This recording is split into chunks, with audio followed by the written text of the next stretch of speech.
اور خوش نصیب ہیں وہ لوگ جنہوں نے اپنی استطاعت کے مطابق اس رمضان المبارک کی قدر کی، اپنی طاقت کے مطابق عبادات بھی کرتا رہا، رات کو قیام بھی کیا، قرآن کی تلاوت بھی کی، سحری اور افطاریاں بھی دی، صدقے اور خیرات بھی دیے،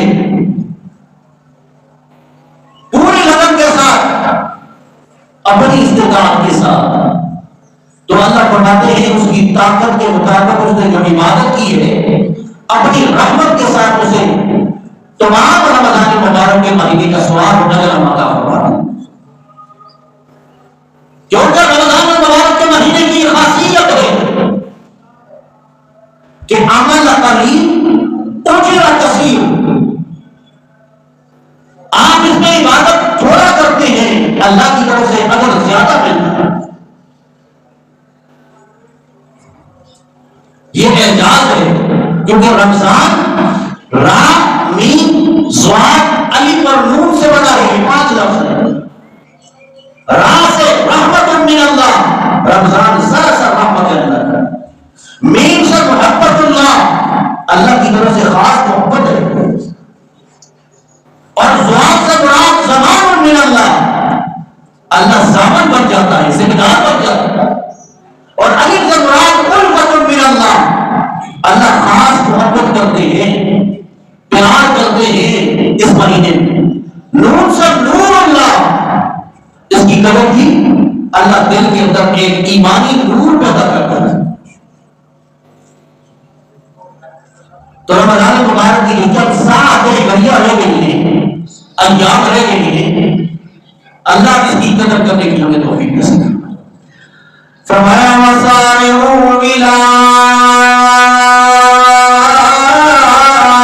مغفرۃ من ربکم، وسارعوا الی مغفرۃ من ربکم، کائنات کے رہنے والوں، ایمان کا دعویٰ کرنے والوں، اللہ سے محبت کے دعوے دار لوگوں، سارعوا الی مغفرۃ من ربکم، سارعوا دوڑو، جلدی کرو، سارعوا ایک دوسرے سے آگے بڑھو، سارعوا دوڑ کر۔ جس طرح انسان کوئی دنیا کا منافع حاصل کرنے کے لیے دوڑتا ہے، کوشش کرتا ہے، محنت کرتا ہے، تو عربی زبان میں سارے ہو گئے۔ بینک کے سامنے لائن لگی ہے، کیوں جی؟ بھائی یہ بل جمع کروانا ہے، ایک دوسرے سے آگے بڑھنے کی کوشش، آٹے کا ٹرک آ جائے، لیبر کے اندر ایک دوسرے سے آگے بڑھو۔ اللہ بتاتے ہیں نہیں، یہ تو دنیا کی مادی چیزیں ہی ہیں، ختم ہو جانے والی ہیں۔ وَسَارِعُوا إِلَىٰ مَغْفِرَةٍ مِّن رَّبِّكُمْ، جلدی کرو، دوڑو، اپنے رب کی طرف سے وہ مغفرت کا اعلان ہے، بخشش کا اعلان ہے، ان کاموں کی طرف جو ہے جلدی کرو۔ اور سورہ حدید میں فرمایا اللہ کریم نے، یہ میرے سامنے سورہ حدید اور 27واں پارہ کھلا ہوا ہے، اللہ کریم یہاں پہ ارشاد فرماتے ہیں وَسَابِقُوا إِلَىٰ مَغْفِرَةٍ مِّن رَّبِّكُمْ، اور سبقت اختیار کرو، سبقت وہاں سابق یہاں سابق، سابقوں کہتے ہیں شوق کے ساتھ، پورے لگن کے ساتھ، اللہ کی رضا کی خاطر انسان نیکیوں کی طرف بڑھنے کو سابقوں کہتے ہیں۔ یہ شوق کرنا چاہیے تمہارے دل کے اندر کہ ایک آدمی رات کو قیام کرتا ہے، 20 تراویح پڑھ کے جاتا ہے، وہ روزہ رکھتا ہے، میں ساتھ روزہ بھی رکھوں، رات کو قیام بھی کروں، نفل بھی پڑھوں، قرآن کی تلاوت بھی کروں، تاکہ اس سے میں آگے بڑھوں۔ یہ دوسرے سے آگے بڑھنے کی دوڑ، ہم تو دنیا میں آگے بڑھنے کی دوڑوں میں مبتلا ہیں۔ فلاں کے بعد کوٹھی ہے، بنگلہ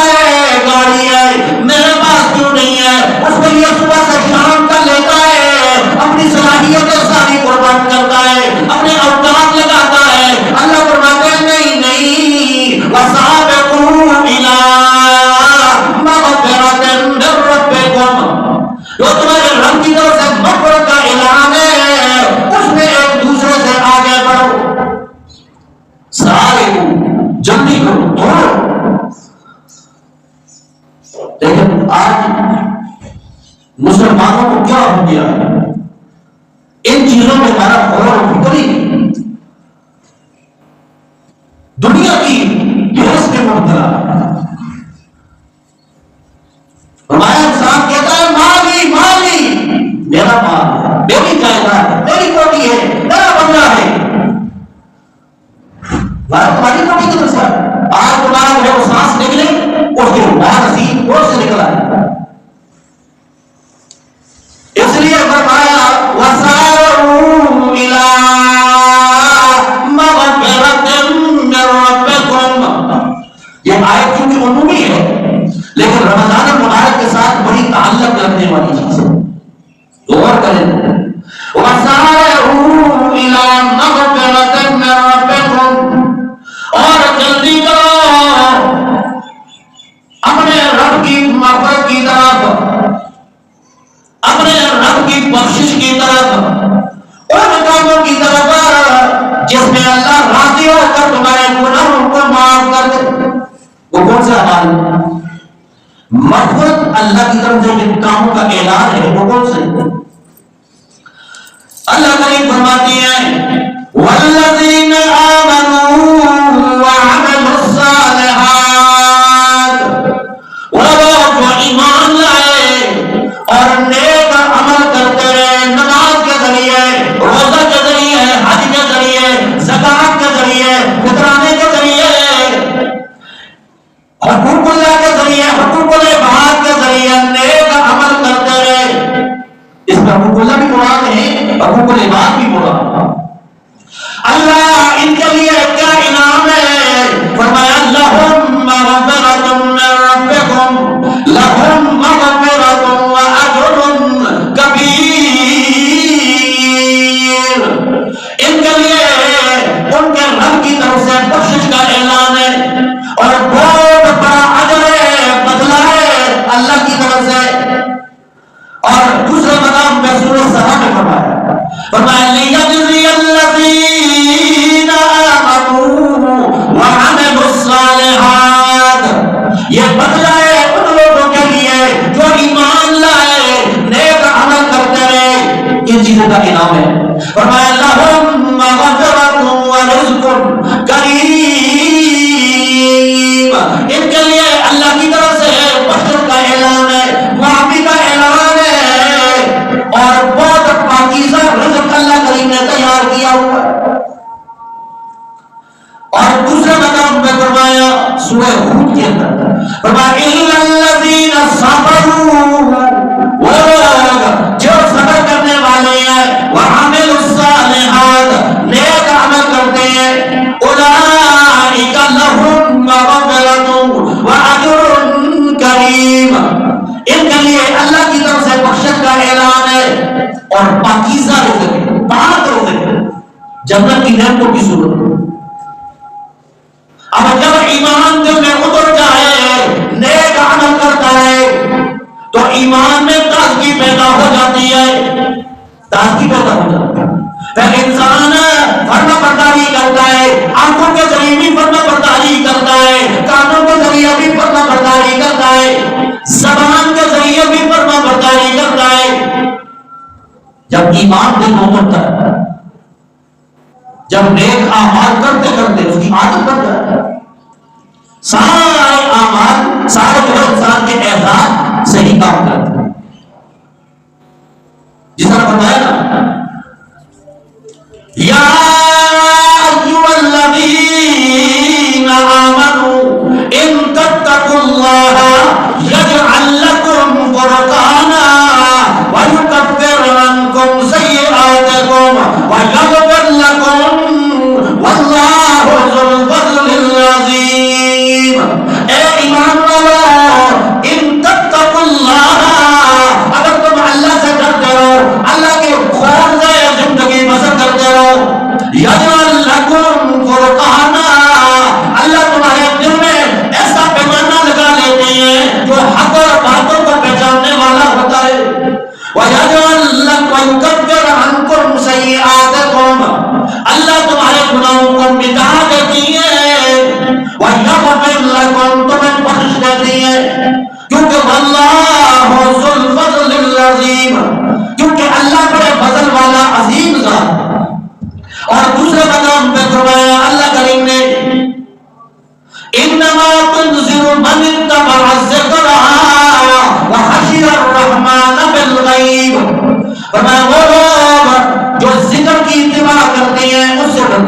انسان قرآن کے ذریعے انتظار، اللہ کے خوف، اللہ کے حکموں پر عمل کرتے ہیں، خوف ان کے اندر آتا ہے، اور رحمان سے خوف کھانے والے ہیں، ڈرتے ہیں، بالغیب بالغیب رب کو دیکھا نہیں لیکن پھر بھی اللہ کا ایمان ہے خوف ہے ہمارے دلوں میں۔ ان کو بشارت ہے، خوشخبری ہے کس بات کی؟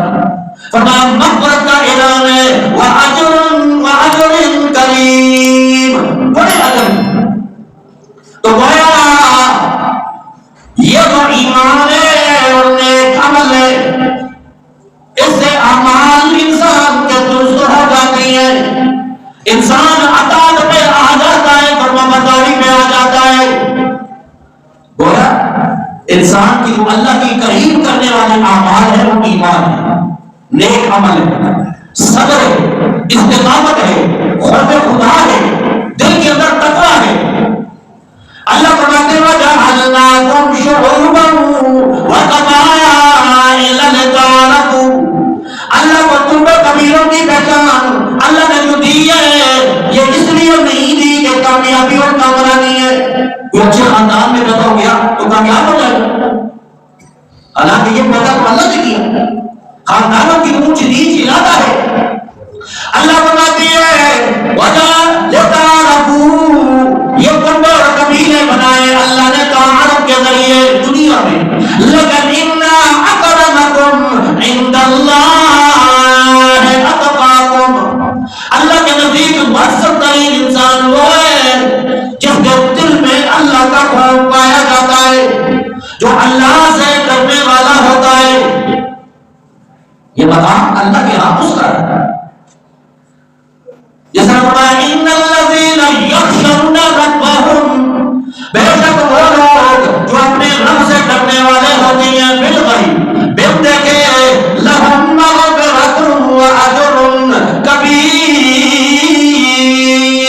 ان کے لیے بخشش کا اعلان ہے اللہ کی جانب سے اور بہت بڑا اجر ہے۔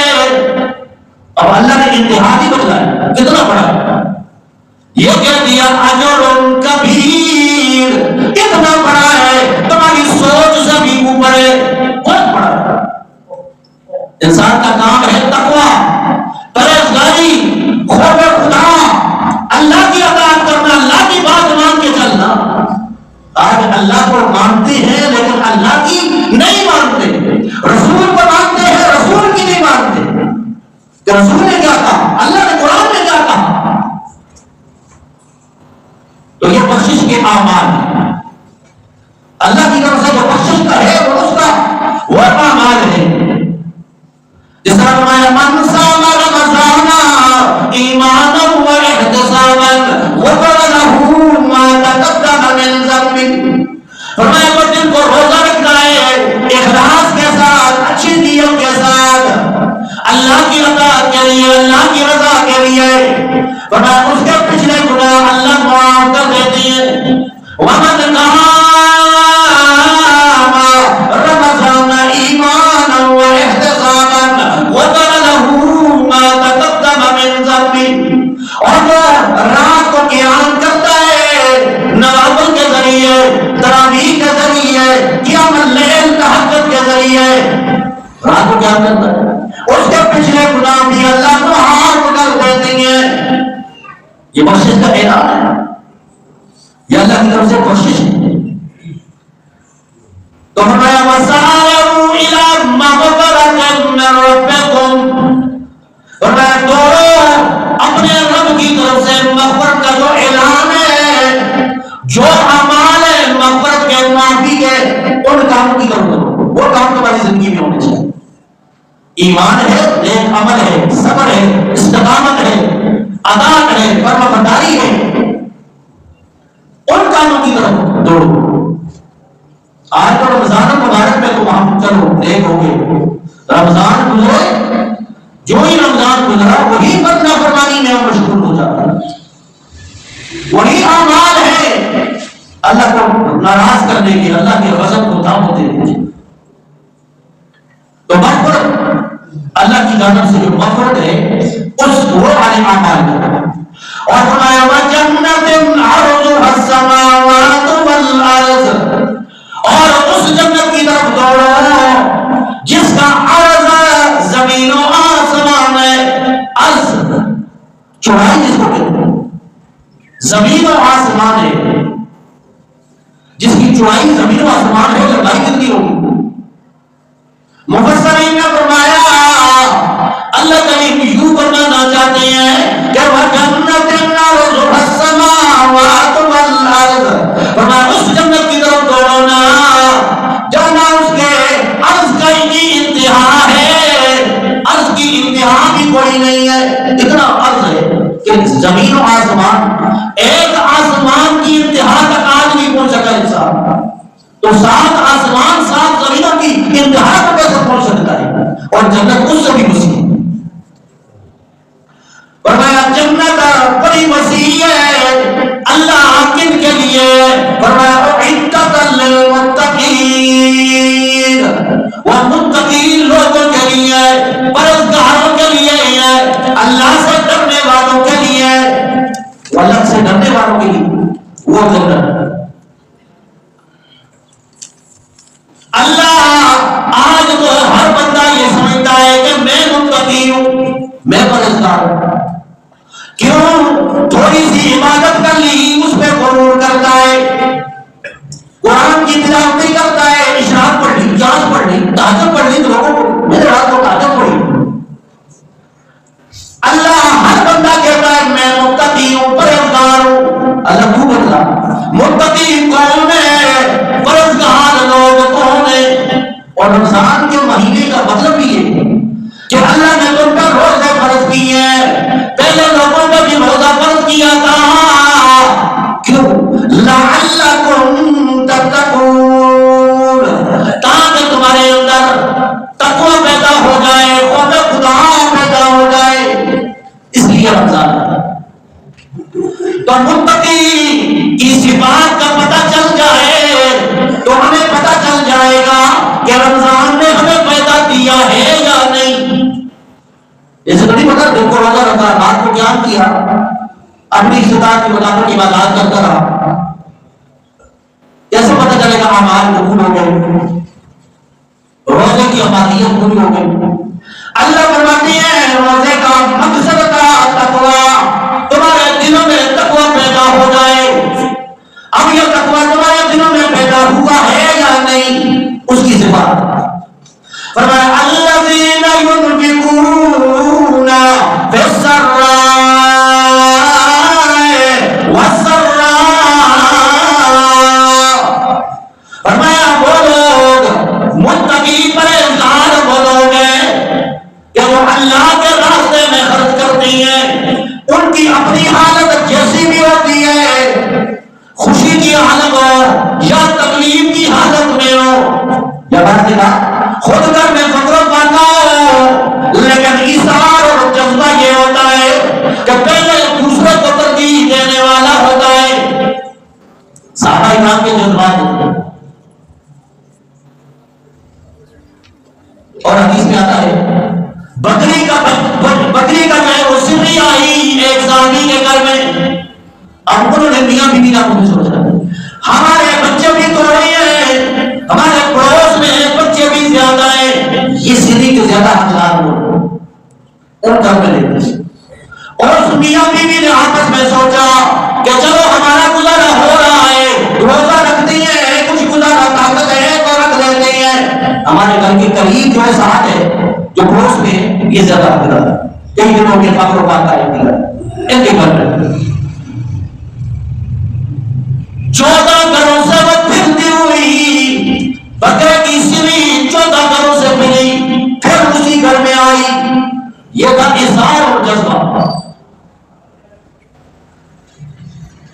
آج وہ اظہار کی طرف فرمایا الذین ينفقون فی السراء، انسان خوشی کے اندر مالدار خرچ کرتا ہے، کمال تو ہے، ثواب ہے، اگر ہے، لیکن ایک بندہ خود فقر و فاقہ کے اندر ہے، کہیں سے کوئی کھانا آ گیا اور دیکھا دوسرا محتاج ہے، اس وقت خرچ کرنا بہت بڑا کمال ہے.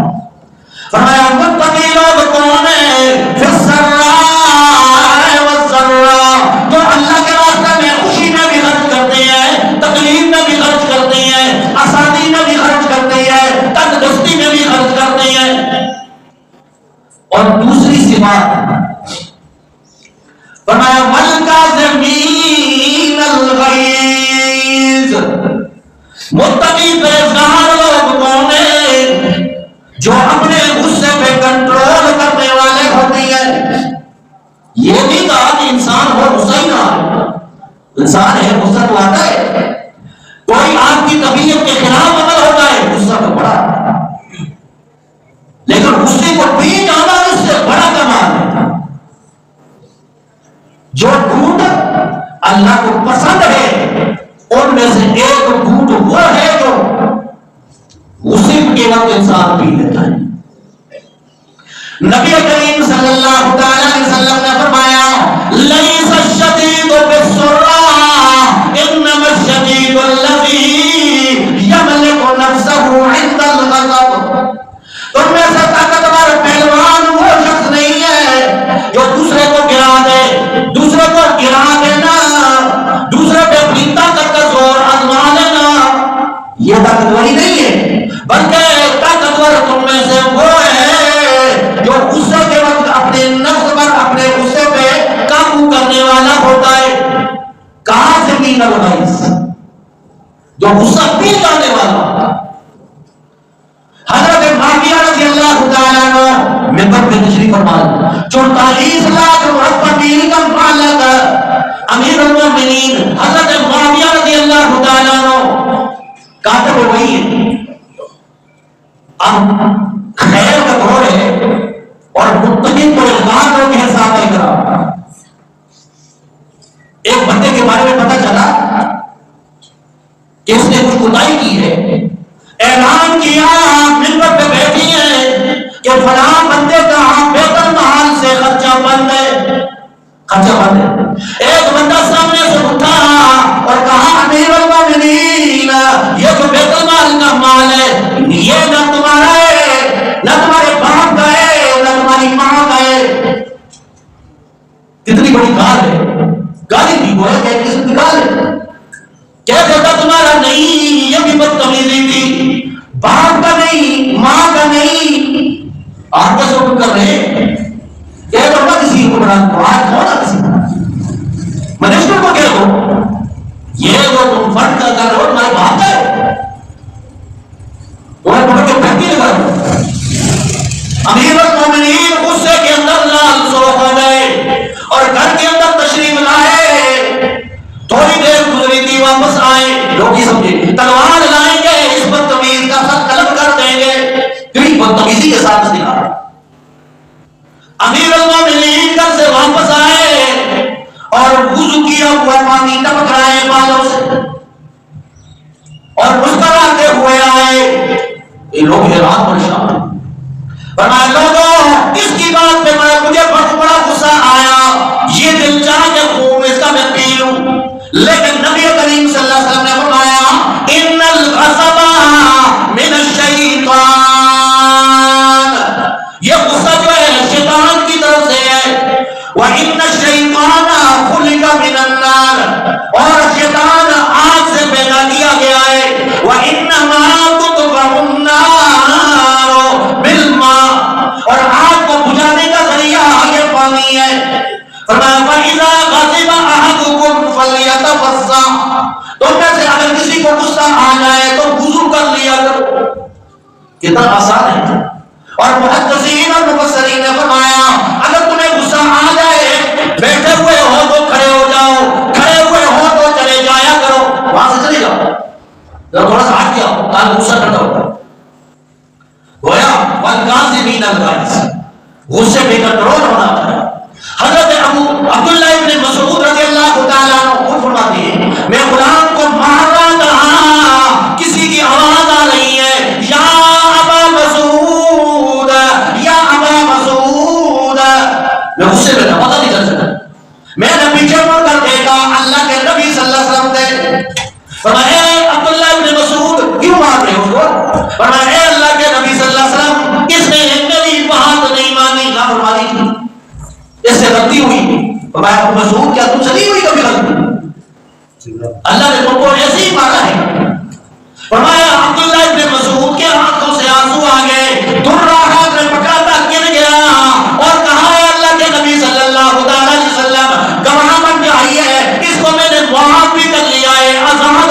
دیا ہے۔ نبی کریم صلی اللہ علیہ وسلم نے فرمایا اما لو لم تفعل لفحت لمستك النار، اے عبداللہ ابن مسعود اگر تو ایسے نہ کرتا جہنم کی آگ پکڑ لیتی۔ غصے پہ کنٹرول ہونا چاہیے۔ اور شاید کہتا ہے ظفر آدمی اس کو نہ جانیے گا، ظفر آدمی اس کو نہ جانیے گا، وہ ہو کیسا ہی صاحب فہم و ذکا جسے عیش میں یاد خدا نہ رہی، جسے عیش میں خوف خدا نہ رہا۔ انسان کے خوف خدا ہونے کا پتہ کب چلتا ہے؟ جب انسان دیش میں ہو، غصہ کے اندر ہو، تب پتہ چلتا ہے کتنا متقی پرہیزگار ہے۔ والکاظمین الغیظ والعافین عن الناس، اور لوگوں کو معاف کرنے والے ہوتی ہے۔ واللہ یحب المحسنین، اور اللہ احسان کرنے والوں کو پسند کرتا ہے۔ تو رمضان المبارک کا یہ مہینہ آخری عشرہ ہے، اللہ سے مغفرت مانگ رہے ہیں، معافی مانگ رہے ہیں، تو لوگوں ذرا اپنا ضرب بھی وسیع کر کے دیکھو نا، لوگوں کو بھی معاف کرو۔ وہ جو تمہارے اندر جذبہ نہیں لوگوں کو معاف کرنے کا، لوگوں سے بدلہ لینے کا جذبہ ہے، اور اللہ سے معافیاں مانگتے ہیں۔ آخری عشرہ ہے، آج کے دن اعتکاف والے اعتکاف میں بیٹھے گے، جن حضرات نے اس کی نیت کی ہے اللہ اپنے بارگاہ کو منظور فرمائے۔ نبی کریم صلی اللہ علیہ وسلم نے فرمایا من اعتکف عشرا فی رمضان، رمضان کے آخری عشرہ میں جو اعتکاف کرتا ہے اللہ کی رضا کی خاطر، 10 دن یا 2 دن اللہ کی چوکھٹ پہ بیٹھ کر اللہ کو راضی کرنے کے لیے جب مسجد کے اندر آتا ہے، کان کا حجتین و عمرتین، اللہ اسے 2 حج 2 مقبول عمروں کا ثواب عطا فرماتے ہیں۔ کتنا اجر ہے۔ اور دوسری حدیث میں آتا ہے نبی کریم صلی اللہ علیہ وسلم نے فرمایا من اعتکف یوما ابتغاء وجہ اللہ، اعتکاف کرنے والے کا ایک دن اللہ کی رضا کی خاطر وہ ایک دن مسجد میں بسر کرتا ہے، تو نبی کریم صلی اللہ علیہ وسلم نے فرمایا جعل اللہ بینہ و بین الناس 3 خندق، اللہ اس کے اور جہنم کے درمیان میں 3 خندقیں فاصلہ کر دیتا ہے، اور ایک خندق جتنی ہے ابعد مما بین الخافقین، زمین اور آسمان ہے، مشرق اور مغرب ہے، ایک خندق۔ تو اللہ کی خاطر اعتکاف میں ایک دن بیٹھنے والے کا اتنا بڑا اجر ہے، اور جو 10 دن بیٹھے اللہ کو راضی کرنے کے لیے بیٹھے، پہلا ثواب اس کو یہ ہے کہ اللہ راضی ہو جاتا ہے، دوسرا ثواب اس کو یہ ہوتا ہے اطراف کے اندر جو بھی جنازہ ہوتا ہے پڑھنے والے جنازہ پڑھتے ہیں، اور جنازہ پڑھنے والے کا ثواب کیا ہوتا ہے؟ ایک کے ہاتھ اجر و ثواب ہے، اور پہاڑ کے برابر ایک اجر و ثواب ہے۔ اور یہ اعتکاف میں بیٹا مجبوری کی بنا پر نہ جا سکا تو ایک خندق اس کو روزانہ ثواب ہوتا رہتا ہے، ایک پہاڑ سونپ گئے نیکیوں کا اسے ثواب ہوتا ہے۔ دوسرا تیسرا جو ہے اجر و ثواب لیلۃ القدر کی رات اللہ سے نصیب فرماتا ہے، لیکن شرائط کے ساتھ ہو۔ ہمارے نوجوان بعض لوگ بیٹھتے ہیں تو مسجد کی حرمت کا خیال نہیں، عزت کا خیال نہیں، اللہ کی چوکھٹ پر تم بیٹھے ہو تو خوف خدا تو ہونا چاہیے نا، کہ کہیں ایسا عمل نہ ہو جائے اللہ مجھے ناراض ہو جائے، اس میں نہ باتیں کرنی ہے، کھل کے اونچی آواز سے خوف خدا میں رہنا چاہیے۔ 9 دن ہے یا 10 دن ہے، اور اللہ کو راضی کرنے کے یہ ایام جو ہے زندگی میں اہم ترین ایام ہے، کیا معلومات کی کوشش کا اعلان ہو، رب سے دعا ہے اللہ قرآن رسول کی سچی تعلیمات پہ ہمیں عمل توفیق نصیب فرمائے۔ وآخر دعوانا ان الحمد للہ۔